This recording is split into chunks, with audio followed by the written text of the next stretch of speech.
Hey guys, it's Mitch. How's it going? We're coming back around again to one we haven't hit for a little while in the Fantastic Four. Walt is actually about to finish up his run, but before he does, he needs a little bit of a break to get all of his pages together. Maybe like 3 issues worth. So what he's going to do is he's going to tap Art Adams to fill in for him in the meantime, and we're going to get the new Fantastic Four, starting in Fantastic Four number 347. So just before we get into it, if you enjoy the channel, if you feel like you might want to help out a little bit, go subscribe to my Patreon. Links are in the description. Gives you early access to everything I do. Helps out the channel and helps to buy new comics. So I'm sure a lot of people have heard about the new Fantastic Four storyline, but what it basically boiled down to was, Walt Simonson, who was running the title at the time, he was the artist and the writer. He needed a few days to get his new storyline together, which did prove to be the last storyline he would do. Probably not just for Marvel, although I don't know what else he would have done after that. But anyway, for the Fantastic Four. And so he tapped Art Adams, or somebody did anyway, maybe an editor, and they asked him to fill in for those 3 issues, and he agreed to do it, which is kind of crazy, because Art Adams does not do comics very often. Art Adams is a weird filling guy, in that every once in a while he would just pop in on a title that he had no association with. He's got like 2 issues of X Factor under his belt, an issue of Cloak and Dagger, a Web of Spider-Man annual, he does an issue of Wonder Woman. It feels like every time there's an opening, they just check to see if maybe Art's available, and most of the time he's not. But every once in a while, it's like, shit, you want to draw a Web of Spider-Man? Sure, why not? And they did a weird thing here where they just kind of let him do what he wanted, in that they were like, so what do you want to draw? And he's like, well, who's the most popular guys at the moment? And the most popular guys were Spider-Man, Wolverine, Ghost Rider, and the Punisher. And he didn't want to draw the Punisher because he doesn't like the Punisher as a character. But he's like, well, why don't we throw the Hulk in there? Because the Hulk's, he's also popular. And that could be the quartet we use for this particular storyline. Doesn't matter that those 4 do not work together at all. Like, what does Wolverine do in a comic that already has the Hulk, Spider-Man, and Ghost Rider? It turns out not very much. Anyway, they did a little 3-issue arc. I have to imagine that these were some of the best-selling issues of Fantastic Four you were going to find, where they could advertise for 3 issues, Art Adams was going to draw the Hulk, Spider-Man, Ghost Rider, and fucking Wolverine. Just crazy stuff. I wasn't reading this at the time, so I didn't know about this until I found out about this through the Marvel Cards Series 2, I believe it was. So let's get started on this. We can start with the cover. That's a pretty involved cover. I feel like the colorist didn't help out very much. Or I don't know, maybe it's just a case of you can't have, with all of this stuff going on, the fact that the Fantastic Four were in this shot was going to get lost if he didn't gray out everything else. But it's a good representation of what we're going to get in the issue. We do get all those characters, of course, Spider-Man, the Hulk, etc., and the Mole Man, and a bunch of Skrulls, and the Fantastic Four are basically going to be absent after the beginning. But yeah, nice and involved, because this is at the beginning of the run when Art Adams has time to complete a page. The second issue cover, not nearly as detailed, but that's okay. So let's get into it. So we start out with a ship appearing in the middle of the cosmos here, and getting chased across the solar system, crash landing on Earth. And everything looks pretty awesome to start with. Like, this ship looks absolutely incredible. There's already a ton of detail on everything. Like I said, this is at the beginning when Art Adams is not thinking about how much time he has left to finish the issue. So he's just having fun noodling, throwing on like more smoke and speed lines and more sparks, more weird little techie details in here. It's all good stuff. The ship crash lands. A mystery captain gets out just in time before it explodes, and the lone passenger swears revenge on those who chased her. So interesting start. Not clear at all what's going on, but that's okay. And from there, we're going to cut to Mr. Fantastic and the Invisible Woman, who are playing with Little Franklin. And, he's very Little Franklin at the time. And this is a self-contained storyline. It says here at the beginning, they're just taking a day off. We're kind of starting from zero on this, which is good, because the actual continuity has the FF in custody of the TVA at the moment.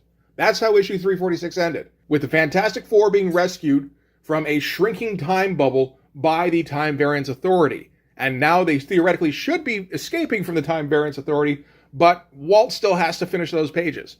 So in the meantime, maybe don't be mad, because we got Art Adams to draw this. And this is going to be inked by Art T-Bear, who does a pretty good job on Art Adams, I gotta say.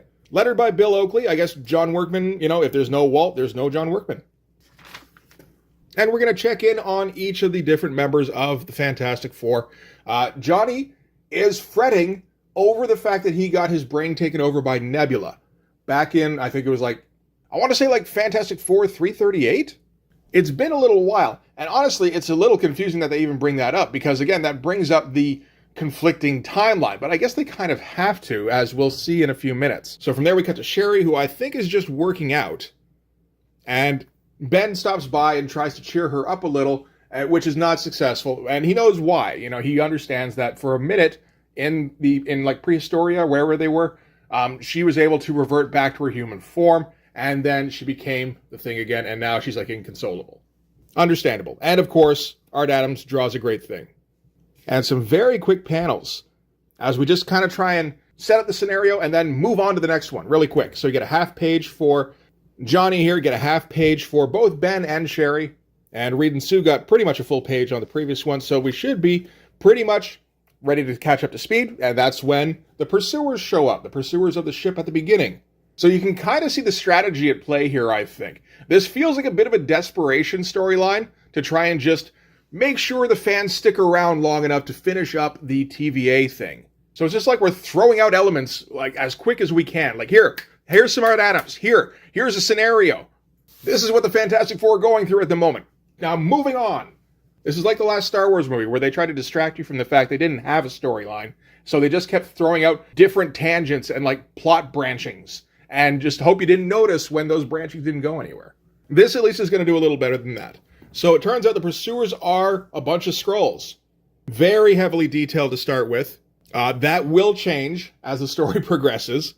And they are searching for the lone occupant of the ship that crash landed and exploded. Meanwhile, that lone occupant shows up at Four Freedoms Plaza. She tries to get in to see the FF, as told that they don't see visitors without an appointment, but at least that does confirm for her that they are in the building. And then she's able to go up and see them. We do see her kind of clutching her wrist there. That'll be a bit more apparent in a second. So first we're going to cut to Johnny, who turns around. He's still moping on the balcony and turns around and finds Nebula there. Exactly who he was moping over. She kind of gets his attention, zaps him with like a joy buzzer kind of thing, and Johnny's out. Nice version of Nebula, too. That's a ton of hair. From there, Ben is hanging out and, wants to do something for Sherry, but Sherry doesn't want to be consoled. Sherry wants to be miserable. That's often how Sherry is. And Alicia comes in. Alicia, of course, is married to Johnny these days. Alicia couldn't get Johnny to tell her what was wrong, which was that he was, thinking about Nebula. And she snuggles up to Ben for some comfort. And, they used to date, I believe. And he's super weirded out for a second, but then she shocks him too with the joy buzzer thing. So that's probably the same girl. So we got like shapeshifty shit going on. From there, we cut to Sue, who just got Franklin to bed. She's just going to get down to some housework, and behind her comes fucking Namor. Nobody mentioned Namor. You get your tuna stink out of here, fishman. And Namor kind of throws Sue off balance just long enough that he can hit her with the joy buzzer. But it turns out Alicia was in the same room somewhere. I don't know that was true. Doesn't seem like it. And accuses Namor of not being Namor, because Namor wouldn't do that shit. So Namor has to turn around and backhand her real quick. And then we cut to Ben, who has already been knocked out by fake Alicia, knocking out Sherry with like a spiked water bottle. And yeah, just conks her right out. And that's all of the Fantastic Four out of the way. And we're already seeing a little bit of, I guess you could call it conflict between Art Adams and Walt Simonson. I don't know. Maybe that's probably stretching it. Basically, Art Adams is drawing shit that doesn't make any sense, and Walt is having to make up for it. Art's going super fast, drawing like 8-9 panels per page, just zipping through this opening sequence, and he has to explain away Namor backhanding Alicia and hope this doesn't get reproduced somewhere. So Namor goes, "I hadn't meant to be quite so brutal, Mrs. Storm, but we do what we must, and I would have used the synapse disruptor in any case." It's like, well, yeah, why didn't you do that? She's blind. You grab her real quick, you zap her, she's out. And then we don't get this disturbing visual. And we're going to get a little bit more of that as Walt has to explain away what Art Adams forgets, I think, or just kind of flat out makes up every once in a while. This reminds me a little bit of what I've heard of Avengers Annual number 10, which is the first appearance of Rogue, where Michael Golden basically didn't know the characters and made shit up. So, I forgot about Reed. Yeah, Reed's not actually on the Fantastic Four. So Reed is the only guy who hasn't been taken out just yet. Reed is, of course, on his own. He's tinkering with equipment. And Sue comes up behind him, only of course it's not Sue. Sue's been knocked out. Not backhanded at least. And Sue zaps him with the neural paralyzer thing. And he goes all super stretchy and everything. But Reed's inherent stretchiness does grant him a bit of resistance to the neural disruptor. So Sue has to jump on him and just zap him a couple more times. And fake Sue is surprised that Reed was the most difficult to take out, and is a little bit sad that she had to take him out so quickly, and that she didn't get more time alone with him, which will also come back later on in the storyline. So back to the Skrull ship, where they've been able to track the ship, but the ship now, of course, doesn't exist. It's just debris. So they're scanning for Skrull-type readings, which should tell us that the invader in this case is a Skrull, which makes sense. Skrulls are shapeshifters. And they find a high density of Skrull-type readings, which they can't really explain. They go flying around to see what might be causing that, and it turns out it's this island in the middle of nowhere. This is like Monster Island in the middle of nowhere, so they're going to touch down to investigate that. They figure if it's not this person they're looking for, whose name is Delilah, it's something the Skrull Empire should know more about regardless. Still reasonably detailed on some of these panels on the Skrull ship interior. Not all of them, though. We're starting to lose a couple of backgrounds. Same within this one here, not super detailed on the backgrounds. These are maybe a little bit of catch-up pages, because I'm pretty sure, yeah, there's like some high line count still left in this issue, but it's not going to be on every page now. So the Skrull ship lands, and there's a bit of a scouting party going on outside. They are kind of blown away by how similar some of these readings are to Skrulls that aren't 100% Skrull, so it's not, you know, the woman they're chasing. And then they turn a corner and are shocked by something they see. It's the new Sega generation. Ooh, with Moonwalker. Nope, it's a couple of giant Kirby-esque monsters duking it out. Looking like Walt drew that almost, or broke it down maybe. I wonder if that's the case on a couple of these pages. Like, I can't imagine that art is taking breakdowns from Walt. That doesn't make a whole lot of sense, particularly when Walt is trying to save time. It's just interesting. It's a very Walt-looking panel. So the Skrulls, of course, run back on board the ship. And once on board the ship, they're able to scan the monsters, and they find that the monsters are the things with the Skrull DNA. Or as they say here, the Skrull-type brain structure. It doesn't make any sense, like, why that would be the case. It's really just so Walt can cover his ass later on a plot twist. Great cartoony-looking Skrulls. I mean, some of them are, like, big, beefy, like, military-looking guys, but yeah, no, some of them are just, like, yeah, cartoons, pretty much.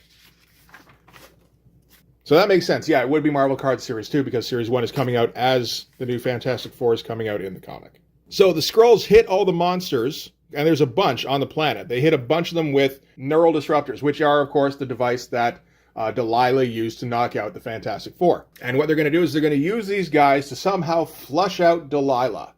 So now that they've got them kind of tagged, they're going to teleport them to different spots on the Earth and just let them wreak havoc. And somehow this will lead to Delilah showing herself. Sure? I don't know. It means a lot of Kirby kaijus causing chaos for you alliteration fans out there. So from here, we're going to cut to the Mole Man. Sure, why not? He was on the cover. And the Mole Man is being informed that some craft landed on Monster Island, and whoever it was took control of the monsters on Monster Island. So the Mole Man has to look into that because he governs that particular spot. That's where he first showed up, apparently. I can't remember the last time I actually read Fantastic Four #1. I always assumed he first showed up downtown because of the cover. That, and I think I'm conflating a little bit of the end of The Incredibles with the Underminer. Okay, so from here, this story becomes flat out nonsensical. So this is Delilah. This is the shape changer that has knocked out all the Fantastic Four. And she's looking for something, some MacGuffin. So she can't find it using just the computers, but what she can do is she can summon superheroes to help her out. And the computer is going to determine which superheroes would be the best to summon to help her find her magic MacGuffin. And then some monitor switches on, showing Delilah the Kirby kaijus and their chaos causing commotion. Can we keep quickening this cavalcade of comparable consonants? Probably not. Okay, so from there, I'm trying to find a way to transition. I don't know if I can do that now. We're just going to cut to Spider-Man swinging around downtown. And we just get a big old shot of Spider-Man by Art Adams, which is weird. Looks all right. Doesn't, quite look like a typical Art Adams thing. Doesn't look like any way that Spider-Man is usually drawn these days either. Like, it's not a Larson look. It's not a McFarlane look. When all of a sudden his spider sense starts going off. And as he's swinging by Four Freedoms Plaza, and it turns out it's because the Hulk and Wolverine are hanging out in the lobby, like just outside the front doors. So they've responded to the summons by the Fantastic Four, I guess. Spider-Man asks why they're there. They don't explain because they don't know. The story needed them to be there, so there they are. So with the three of them there, it turns out they're expected because Sue Storm, or who they think is Sue Storm, is the one who put out the call. She sends out the desk guy to go and tell them that, she's waiting upstairs for them. And at that point, Ghost Rider kind of comes out of nowhere because he's the fourth guy who was summoned and goes screaming up the building in a fantastic fucking panel. Like maybe the best panel Ghost Rider's ever been in. If you're paying attention, which is a little difficult, it's a little confusing sometimes, but you know exactly what's going on where he goes driving right up the wall of Four Freedoms Plaza. They all just kind of look up after him for a second. Then Hulk he's just going to jump to the top of the tower. Spider-Man follows him, of course. Meanwhile, Wolverine is stuck taking the elevator. But yeah, this panel is absolutely incredible. And from a guy who doesn't usually kind of think outside the box when it comes to page design, I feel like Art Adams is the guy who gives you amazing versions of characters, but is not particularly good at coming up with particularly creative designs. At least for pages. Character designs, I don't think he's too bad at, thinking about it. Anyway, the four of them finally do get up to the top level. Spider-Man has to talk to Sue because nobody else here knows how to talk to other people. We're talking about fucking Wolverine and Ghost Rider and the Hulk. Like, yeah, it's Mr. Fix-It Hulk at least, but still, he's not exactly the most, empathetic kind of guy. So they're not really willing to follow her along at first, except that she shows them the bodies of the Fantastic Four. And I assume this is just them being unconscious, which she's laid out on slabs and put sheets over. And they're not going to go and check pulses because this is Sue telling them, at least as far as they know. And pretty cool shot of the four of them here reacting. Also, don't have to draw a background for it. Always good. So Sue explains that whoever did this is also behind these monsters that are attacking different parts of the world. So she tells them that the monsters aren't the priority. The people who are in charge of the monsters are. And these guys can find them with this subphotonic spectroanalyzer, which she says Reed came up with, but isn't actually the case, we find out later. And our guys get together for a big old hero shot of the new Fantastic Four, which is a pretty sweet splash page with a fair amount more detail than we had on just the page previous. But that's how splash pages work, right? And I mean, while I'm sure part of it is, he's thinking resale value, maybe this is 1990 after all, and that big auction that kind of tipped off the artists that their art was worth a whole lot more than they were aware I don't think happened yet. But whether he was thinking cash in or he was just thinking it's an awesome way to end an issue, I think he was probably right both times. Because yeah, that is just kind of fucking great. And that is where the issue ends. So yeah, pretty fun issue, kind of senseless, but it's okay because Art Adams is drawing it. That's how these things work. I think we can also bet on a 3-act structure on this, seeing as how I don't think Walt, this is some big storyline that he had in mind for a while. I think he's coming up with this on the fly, and it's going to be a bit of a mess. So you got to stick to your foundations where you can. 3-act structure, it doesn't get more basic than that. So we will come back at some point to check out Fantastic Four number 348, but for this one, that's going to do it. Thanks very much for watching. If you like this video, please hit like, hit subscribe, hit the notification so you know when the next one's coming out. Go over and subscribe on my Patreon. Gives you early access to everything I do, from the Blood Force stuff to the YouTube videos before they get uploaded to YouTube, as well as some Patreon exclusive content. You can also follow me on Instagram and DM me there for commissions, and you can join the Blood Force Discord server. But yeah, that's going to do it. Thanks again for watching, guys. I'll see you in the next one. Bye-bye.